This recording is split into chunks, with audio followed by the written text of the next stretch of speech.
so we have some early images that we're working to verify right now, but based on what we are seeing, that there's a tail number that we've been able to put into flight radar and confirmed that this is a plane it was a Delta Airlines plane, as you say, and it was coming from Minneapolis to Toronto. It was scheduled to land around 2:13 in the afternoon Eastern time. We don't know exactly what has happened here, but there has been enough of an emergency here that the FAA has put out an advisory for a ground stop at Pearson, the reason being for aircraft emergency. Now, Toronto Pearson has just after 3 p.m. Eastern, they have put out a tweet, and you referred to this, but let me read it. It says, Toronto Pearson is aware of an incident upon landing involving a Delta Airlines plane arriving from Minneapolis. Emergency teams are responding. All passenger and crew are accounted for, to the point that emergency teams are responding. We understand that Peel Paramedics, having heard from them directly, that they are on scene with about 10 paramedic vehicles on the tarmac. They have said that there are 8 patients. The extent of the injuries unknown from that conversation, but I know, Mark, you were saying that what we now understand is that one of those patients is in hospital with critical injuries. The others perhaps are more minor injuries at this point.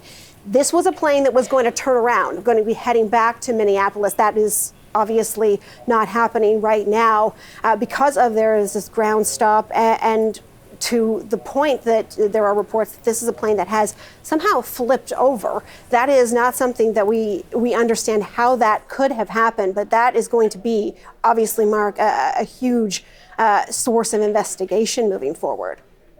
Yeah, there's a lot of questions. I mean, just looking at this image that you've shown us here, Sarah, I've been a journalist for 20 years. I can't say I've covered many plane crashes, but just I think as a person and someone who's online every day, I can't say I've ever seen something like this. I wonder how something like this happens. Not saying that you would, but I mean, But to your point, Mark, I mean, that's why there was some hesitation initially when that had to be verified, because it does seem, it is a rather incredible image to initially see. It does explain everything I've said in terms of the ground stop and the possible injuries and the fact that there might only be 8 injured patients. It's hard to say how many people were on board that plane that was coming from Minneapolis, but all passengers, according to Toronto Pearson, are accounted for, and as we understand from the paramedics, 8 people suffering degree of injury from this. I will say, based on that tail number, them being able to track where the plane had come from and where it was about to go, we can also tell you that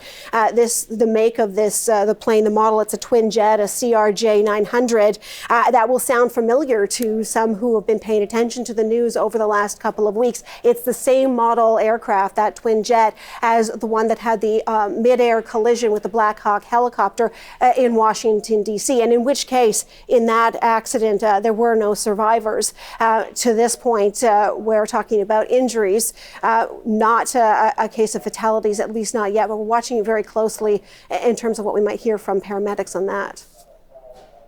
It'd be interesting to see, Sarah, as well, the factor that the weather would play in a situation like this. Toronto was not immune to the winter weather that hit much of the country over the last couple days.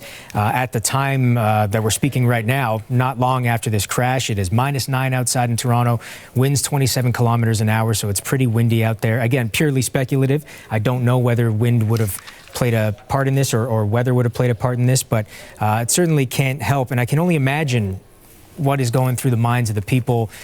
I'm assuming, looking at this photo, these are people that were on the plane, now exiting the plane on the tarmac, not dressed for the elements, probably the last thing on their mind at this point after what they've just gone through. But I'm curious to see how much of a factor, if any, weather played in this. Well, and certainly, I mean, it certainly will be part of any investigation into this.